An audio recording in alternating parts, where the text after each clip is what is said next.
여러분, 살면서 단 한 번도 남의 목숨을 해치지 않았고 누구에게 신체적인 위해를 가한 적도 없는데 이상하게도 내 삶은 마치 불타는 지옥 속에 있는 것처럼 끊임없이 괴롭고 답답했던 적이 없으신가요? 아마 많은 분들이 고개를 끄덕이실 겁니다.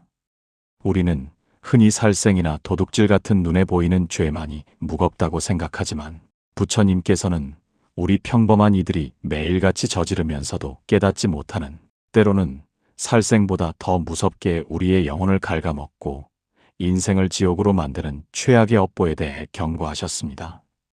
이 무거운 질문에 대한 답을 찾기 위해 먼저 부처님께서 기원정사에 머무시던 시절 제자들과 나누셨던 깊은 대화와 그들에게 들려주신 수많은 일화 속으로 여러분을 초대해 보려 합니다.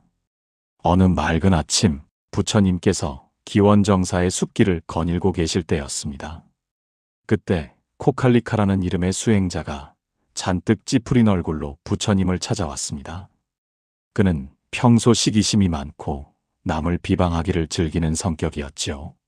코칼리카는 부처님의 수제자인 사리불존자와 목걸련존자를 몹시 질투하여 그들이 겉으로는 성스러운 척하지만 속으로는 온갖 욕심을 채우고 있다는 헛소문을 퍼뜨리고 다녔습니다.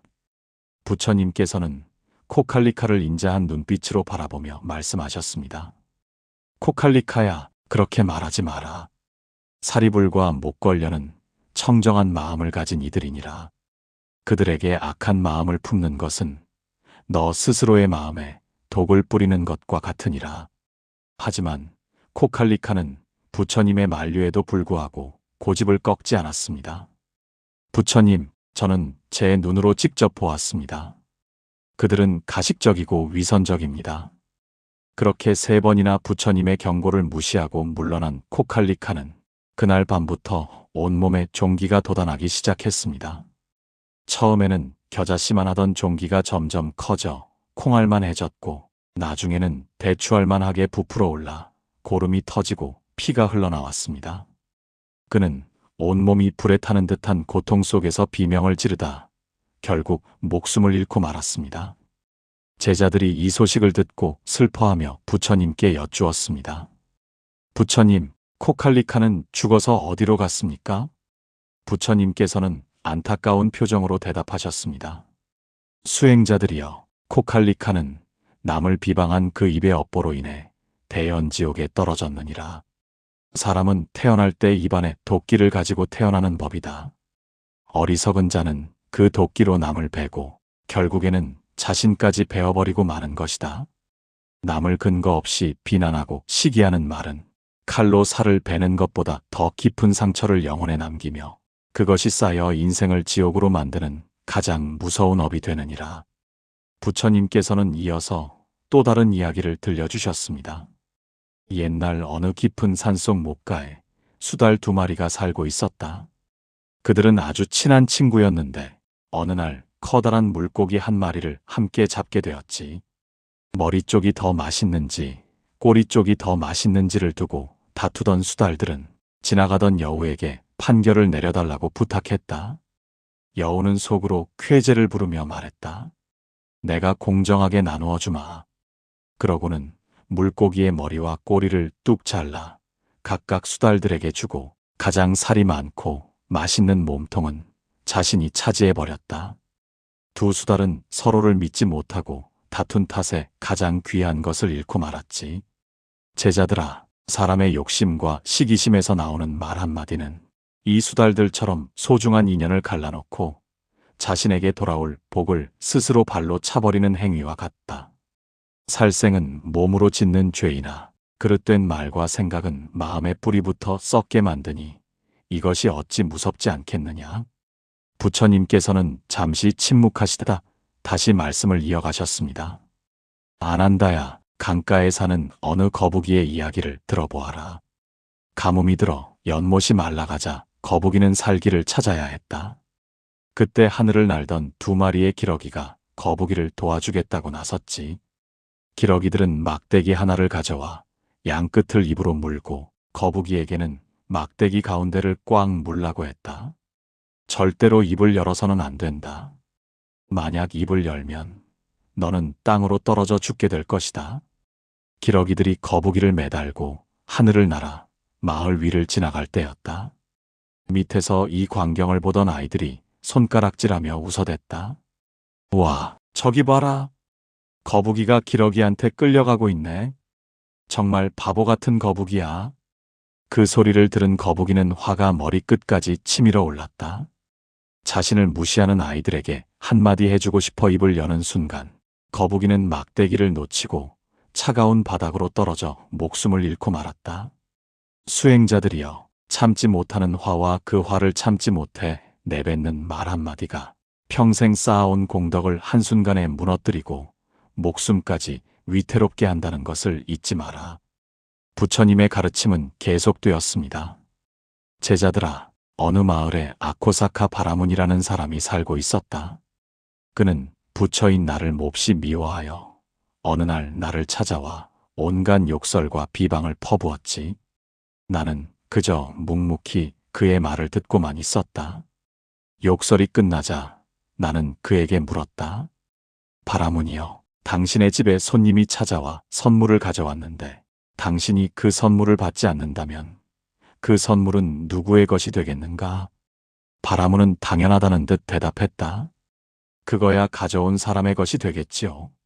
나는 웃으며 말했다. 그와 같다.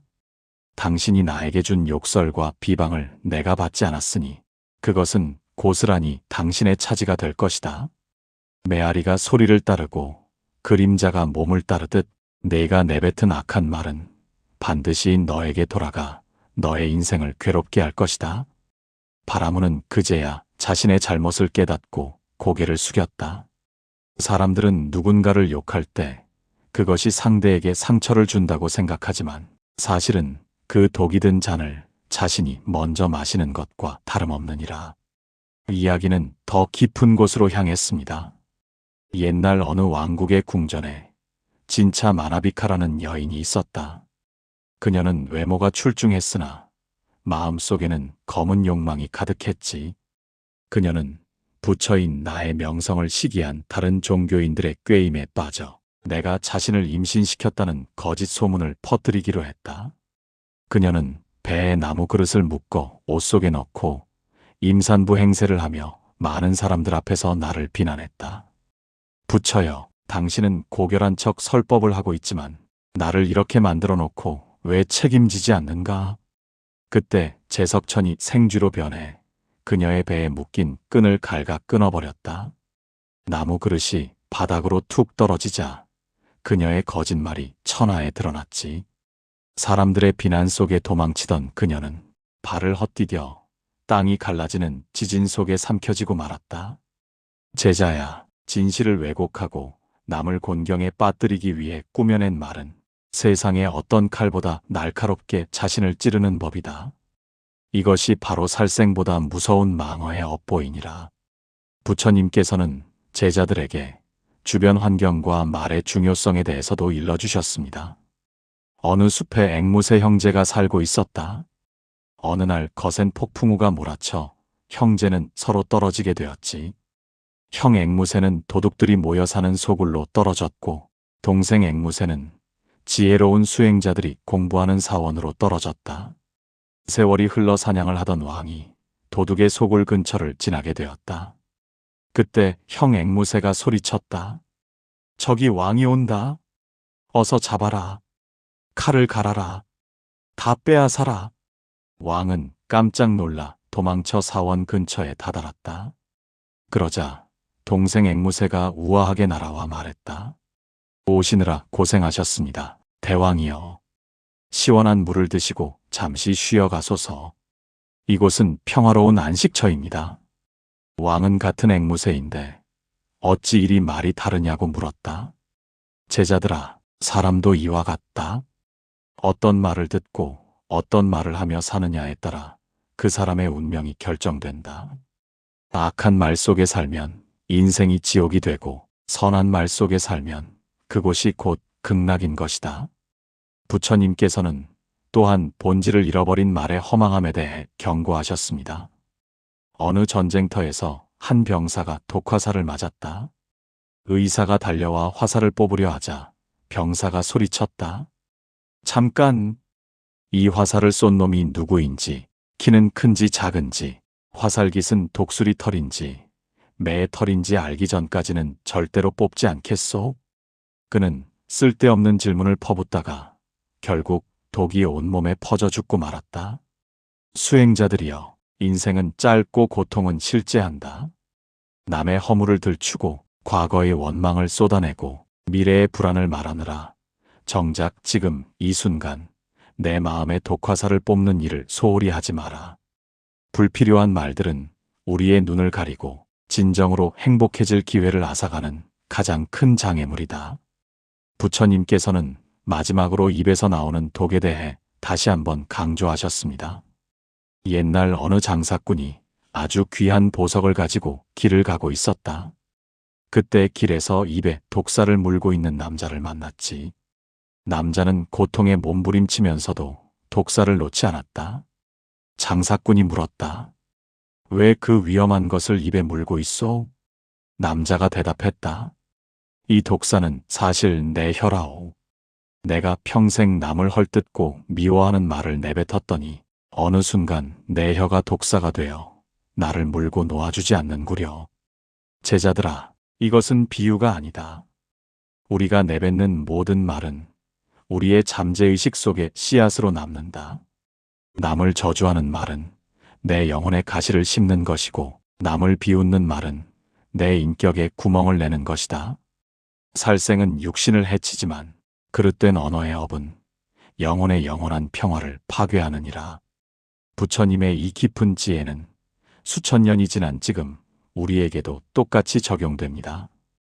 이제 이 가르침이 현대인의 삶 속에서 어떻게 나타나는지 한 사람의 구체적인 이야기를 통해 살펴보겠습니다. 40 중반의 직장인 박상우 씨는 겉으로 보기엔 평범하고 성실한 가장이었습니다. 그는 법을 어긴 적도 없고 누구와 크게 싸운 적도 없었지요. 하지만 그의 내면은 늘 알 수 없는 짜증과 공허함으로 가득 차 있었습니다.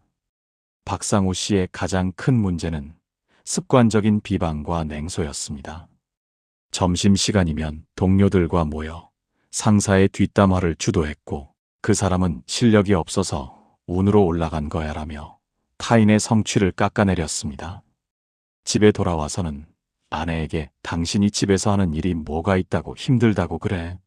라며 가시돋친 말을 내뱉었고, 아이들에게는 공부도 못하면서 커서 뭐가 되려고 그러니? 라는 차가운 비난을 일삼았습니다. 박상우 씨는 자신이 그저 솔직하게 할 말을 하는 것이라 생각했습니다. 하지만 시간이 흐를수록 그의 주변에는 사람들이 떠나갔습니다. 동료들은 겉으로는 웃었지만 뒤에서는 그를 피했고, 아내는 마음의 문을 닫았으며 아이들은 아빠와 눈도 마주치려 하지 않았습니다. 박상우 씨는 외로워졌고, 그 외로움은 다시 더 날카로운 독설이 되어 뿜어져 나왔습니다. 어느 날 거울을 본 박상우 씨는 깜짝 놀랐습니다. 거울 속에는 도끼에 가득 찬 마치 지옥에서 방금 걸어 나온 듯한 초췌하고 늙은 남자가 서 있었기 때문입니다. 그는 건강검진에서도 원인 모를 만성 위염과 불면증 진단을 받았습니다. 부처님께서 말씀하신 코칼리카의 종기처럼 박상우 씨의 언어업보가 육체적인 고통과 정신적인 황폐함으로 나타난 것이죠. 남을 해친 적이 없다고 자부했지만 그는 매일같이 자신의 혀라는 도끼로 자신의 인생을 난도질하고 있었던 것입니다. 그렇다면 우리는 이 지옥 같은 업보에서 어떻게 벗어날 수 있을까요? 부처님의 가르침에 따라 인생을 지옥으로 만드는 최악의 업보를 끊어내고 평온을 찾는 구체적인 방법을 제시해드리고자 합니다. 첫째, 말하기 전에 반드시 3가지 문을 거쳐야 합니다. 부처님께서는 말씀하셨습니다. 그 말이 진실한가? 그 말이 유익한가? 그 말이 친절한가? 우리가 내뱉는 대부분의 악한 말은 이 3가지 문을 통과하지 못합니다. 누군가의 흉을 볼 때 그것이 100% 진실인지 확인해 보셨나요? 아마 아닐 것입니다.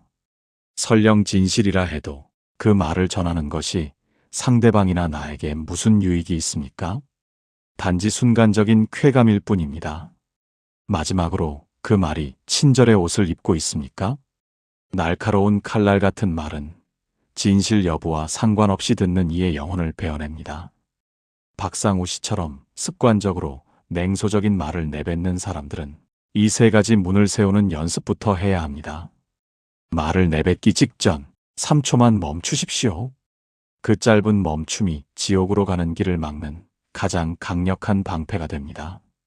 진실하지 않고 유익하지 않으며 친절하지 않은 말이라면 차라리 침묵을 선택하십시오. 성인들은 침묵을 금이라 불렀지만 불교에서는 침묵을 지혜의 시작이라 부릅니다. 둘째, 남의 허물을 찾는 눈을 내 안의 빛으로 돌려야 합니다. 우리는 흔히 타인의 단점을 찾아내어 비난함으로써 자신이 상대적으로 우월하다는 착각에 빠집니다. 이것이 바로 자아의 함정입니다. 부처님께서는 남의 허물을 보기는 쉬우나 자기 허물을 보기는 어렵다. 사람들은 남의 허물은 까불러 날리는 겨처럼 잘 찾아내지만 자신의 허물은 교활한 노름꾼이 자기 패를 숨기듯 감춘다고 하셨습니다. 인생이 지옥처럼 느껴진다면 그것은 외부의 상황 때문이 아니라 내 마음이 타인의 오물만을 수집하고 있기 때문일 가능성이 큽니다. 쓰레기통을 뒤지면 쓰레기 냄새가 나고 꽃밭을 거닐면 꽃향기가 나는 법입니다. 남을 비방하는 말은 내 마음이라는 정원에 독초를 심는 행위입니다. 오늘부터 타인의 단점 한 가지가 보일 때마다 나의 부족함 한 가지를 돌아보십시오. 그리고 타인의 장점 한 가지를 찾아 입 밖으로 내어 칭찬하십시오. 찬탄의 말은 상대를 기쁘게 할 뿐만 아니라 그 말을 내뱉는 내 영혼을 가장 먼저 정화합니다. 향수를 남에게 뿌릴 때 내 손의 향기가 가장 먼저 묻어나는 것과 같은 이치입니다. 셋째, 화라는 불길을 다스리는 기술을 익혀야 합니다.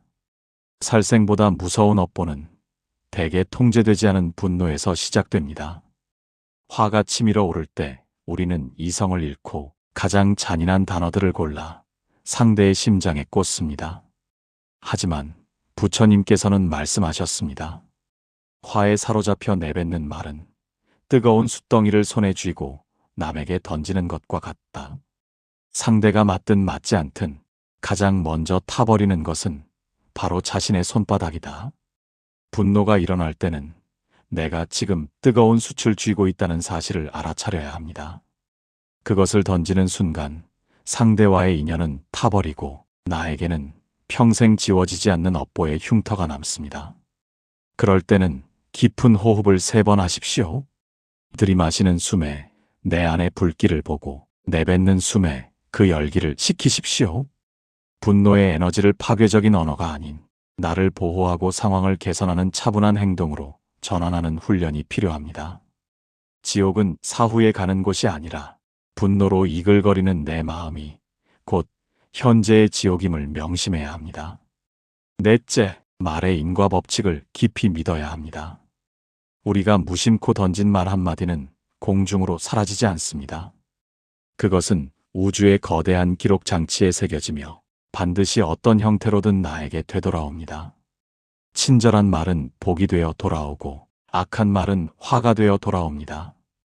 이것은 미신이 아니라 심리적이고 과학적인 법칙입니다. 부정적인 말을 많이 하는 사람 주변에는 부정적인 기운을 가진 사람들만 모여들고 긍정적이고 따뜻한 말을 하는 사람 주변에는 돕고 싶은 사람들이 모여듭니다.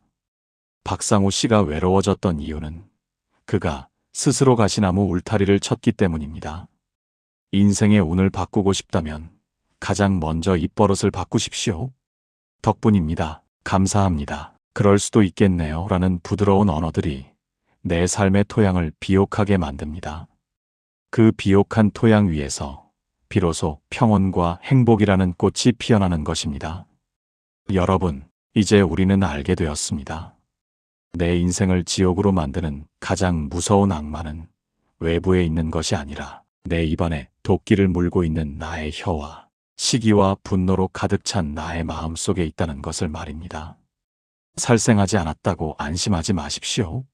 말 한마디로 사람의 마음을 죽이고 냉소적인 시선으로 타인의 꿈을 짓밟는 것이야말로 영혼을 파괴하는 더 큰 살생일 수 있습니다. 오늘부터 여러분의 입안에 있는 도끼를 내려놓으십시오. 그 대신 따뜻한 등불 하나를 품으십시오. 내가 내뱉는 말 한마디가 누군가의 어두운 밤을 밝히는 작은 등불이 된다면 그 빛은 반드시 여러분의 삶을 가장 먼저 환하게 비출 것입니다. 지옥과 극락은 멀리 있지 않습니다. 지금 이 순간 여러분이 선택하는 단어 하나, 상대를 바라보는 자비로운 눈길 하나에 달려 있습니다. 거칠고 날카로운 말들이 내 삶을 갉아먹게 내버려 두지 마십시오. 여러분의 소중한 인생을 독 묻은 언어로 더럽히지 마십시오. 부처님의 가르침처럼 향기로운 꽃을 입에 문 듯 아름답고 정갈한 말로 여러분의 하루를 채워가시길 바랍니다. 그렇게 쌓인 선한 말의 업보가 여러분의 노후를 평화롭게 하고 여러분의 자녀들에게는 가장 큰 유산이 될 것입니다. 오늘 나눈 부처님의 지혜가 여러분의 마음속에 작은 씨앗으로 자리 잡기를 바랍니다. 이 지혜의 씨앗이 잘 자라 여러분의 삶에 평온의 숲을 이룰 수 있도록 구독과 좋아요로 이 여정에 함께 힘을 보태주세요. 여러분이 일상에서 경험한 말의 힘이나 오늘 이야기를 통해 깨달은 소중한 생각들을 댓글로 들려주신다면 그것 또한 다른 누군가에게는 인생의 지옥을 벗어나는 귀한 이정표가 될 것입니다. 여러분의 삶이 언제나 맑고 향기로운 언어로 가득하기를 진심으로 발언합니다. 감사합니다. 고요한 울림이었습니다.